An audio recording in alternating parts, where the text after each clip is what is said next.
भवरत येथील निर्गुणा नदीवरील पूल वाहून गेल्याने नागरिक त्रस्त, पुलाची केली मागणी। मालेगाव तालुक्यातील मेडशी भवरत येथील निर्गुणा नदीवरील अतिवृष्टी पावसाने भवरत रस्त्यावरील नदीवर असलेला पूल वाहून गेल्याने नागरिकांचे ये-जा बंद झाले आहे।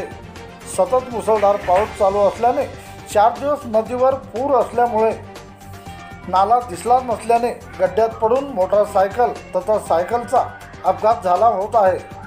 पाणी असल्याने त्याची माहिती न पडल्याने, परंतु पाणी वसरल्यानंतर पूल वाहून गेल्याचे माहिती पडले आहे। त्यामुळे नागरिकांनी पावसाळ्यापूर्वी त्वरित पूल बनवून देण्याची केली मागणी। मालेगाव तालुका प्रतिनिधी विठ्ठल भागवत।